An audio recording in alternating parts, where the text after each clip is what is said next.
A few years back, while I was browsing Steam for interesting looking indie games to give a shot and possibly write about, I came across a game simply titled Lauren the Amazon Princess. It was a bit pricey compared to the other stuff I was finding, but the promise of an immersive RPG with such a cool looking art style was enough for me to go ahead and plop down the $25 for the main game and its expansion on sale. To this day, it remains one of my favorite games ever, and I've been toying around with doing a full course or some sort of video on it for a long while now.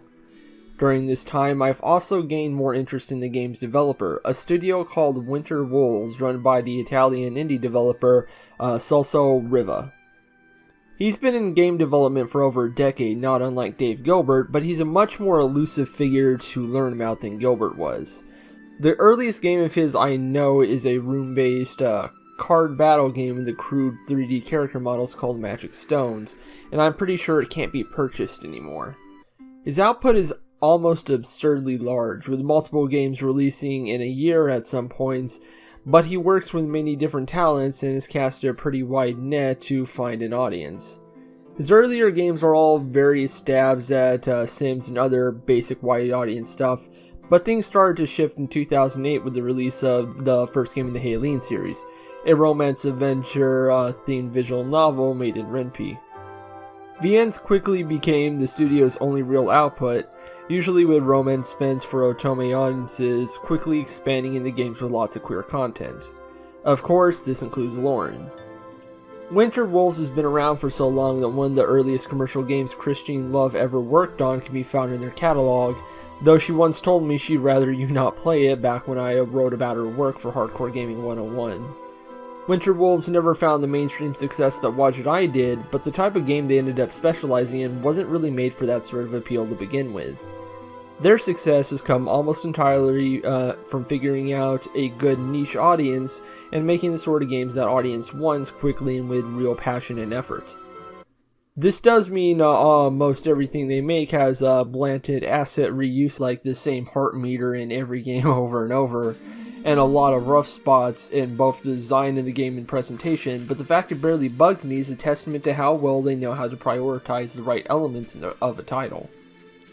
Lauren the Amazon Princess has music that doesn't properly loop, a small amount of amateur voice acting with a bad sound mixing during battles, a truly embarrassing sequence late game where a character fights a dragon that just has their character portrait dragged across the screen to show their cut off undrawn leg stumps, a half-dash romance system where you simply press the romance button at certain moments, and romance is in parentheses for some unknown reason. It still remains one of my favorite games ever that I currently have nearly 80 hours played in and soon to be more as I replay it, with multiple playthroughs, only roughly 4 playthroughs so far done for the sake of researching for an article. Indie development is a fickle beast where many developers make the mistake of trying to swing out of the fences every time in every way possible, but to survive in the market, the better option is to have confidence in your work and prioritize what you need to do properly. Celso Riva gets this. I don't plan to look at every games in the Winter Wolves library, because honestly many don't appeal to me, and most of them are priced around $20, which is not an expense I can justify, especially for earlier releases. However, there is a series of games I am interested in talking about that I will go over. The Aravorn fantasy games. Assuming that 2007's Magic Stones isn't the start of this universe, there are 6 games set in this fantasy world, and I plan to look at all of them and the expansions for 3 of these. While I love to start with Lauren, that was not the first game in this little fantasy line, but the second. The proper start here is, funny enough, the game set farthest in the timeline, Spirited Heart.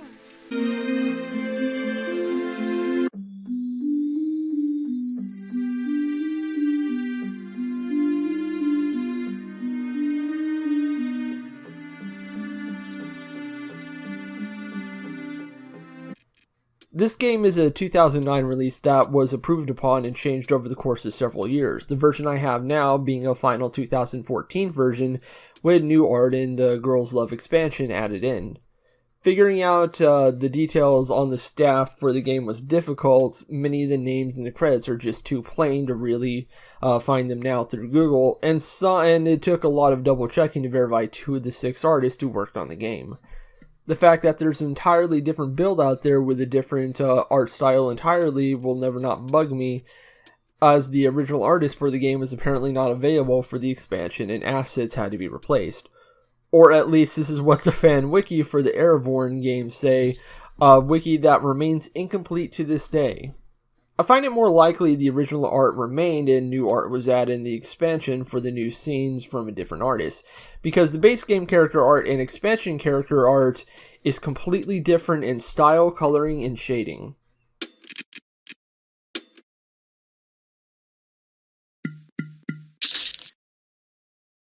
The main artist listed for the game is Marilyn Tunison, and the other I could verify was M. Beatrice Garcia, most commonly known as DG Nuchu. I've been aware of the latter for a while now, and their work on other VNs. I'm willing to bet she handled the expansion art based solely on the digital polish on the character portraits. The main game was probably handled by Miss Tunison based on the look of some of her faces on her website portfolio. However, I can't be certain on this due to the gap in time between this game and her portfolio work. The remaining artists are most likely handled background art. Design and programming was handled by Riva himself, along with writing in the base game, the expansion script penned by Alima, who currently does art for a small VN studio called Happy Backwards. You can definitely tell the Head and Yuri roots were handled by different people based on the quality of the writing alone, many of the Yuri scenarios having a few unexpected twists and turns compared to the much more straightforward romances in the main game. The idea here is that you select 1 of 3 girls to play as, either a human, an elf, or a demon, and from there you select a background, answer some questions to decide your starting stats, and you start the game proper at the age of 18, and the game ends once you accept a marriage proposal, turn 30, or manage to reach a title that your goddess requests to you to go after in exchange for a wish before you hit 30. It's a simple setup, but there's some impressive touches here and there for such a small project, with each girl having slightly different dialogue with the game's cast that can change how certain roots read. For example, helping the elf noble Thim when she's attacked by bandits as the human girl results in her getting captured and having to trick the bandits to attack each other, while the demon girl just defeats them all with ease via demon dark magic.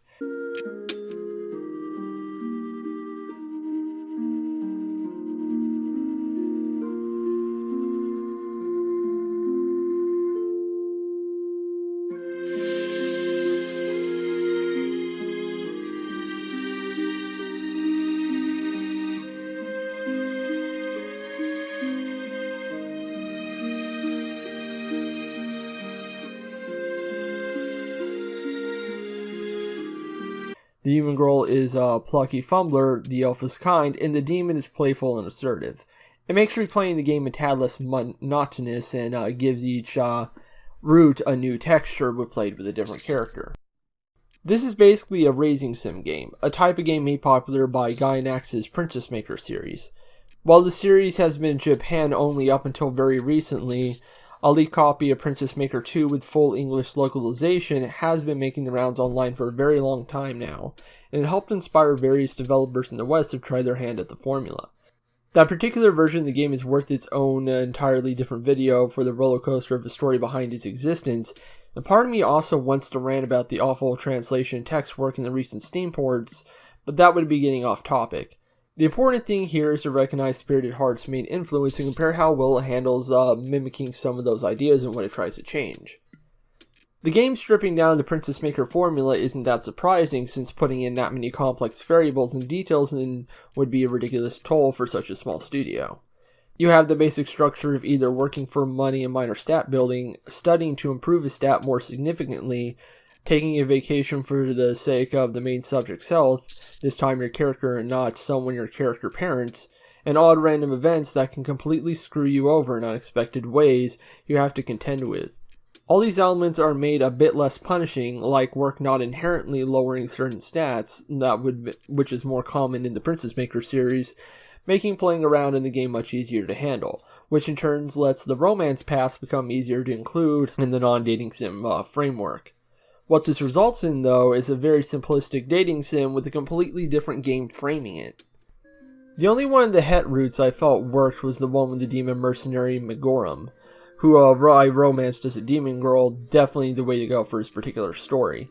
His entire thing is that he's constantly praised and looked up to for his strength and skill, and you can catch his attention by challenging him. He doesn't know how to handle approaching you, and only by continuing to push him as you start noticing his odd behavior does he finally admit his feelings and prove himself as a genuinely kind person.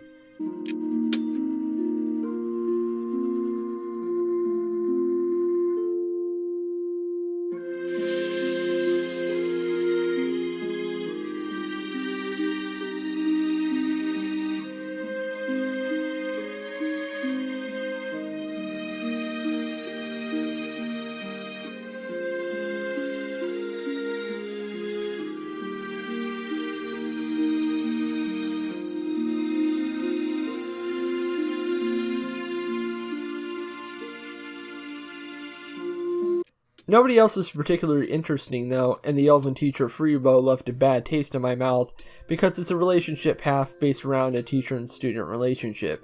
Your character is of age and an adult, yes, but Freebo's status as an authority right above you made me pretty uncomfortable, and the fact that so many Otome games rely on the heroine generally being of a lower position to a love interest has always bugged me.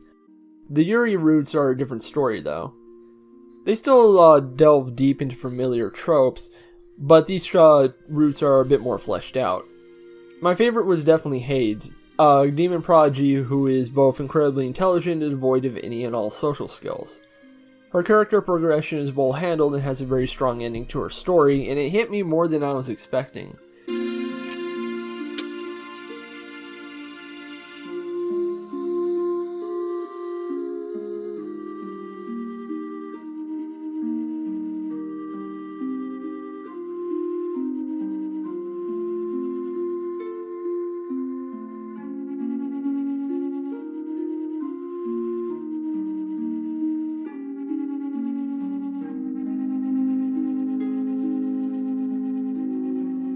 Then the Elven Novel also has a surprisingly strong root for such a lame start, going with the tired and true rich girl wanting freedom from an arranged marriage and selling it as hard as the writer possibly can.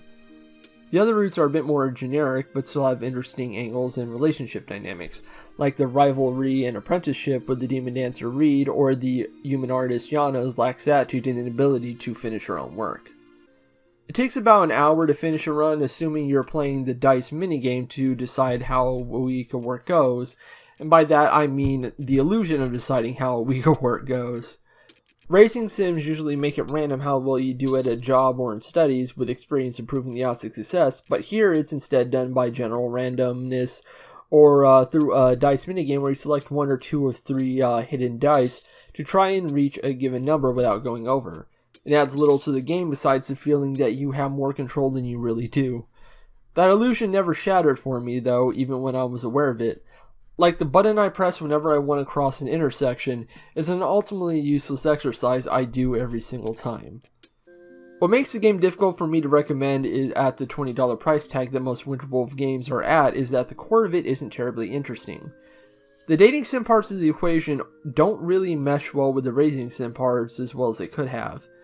This is instantly obvious once you realize you can't pursue a relationship if you try to get the goddess's wish by earning a title, and vice versa. Getting titles also isn't an enticing goal either, beyond finding yet another ending, but it requires grinding out 2 stats for almost the entirety of your time.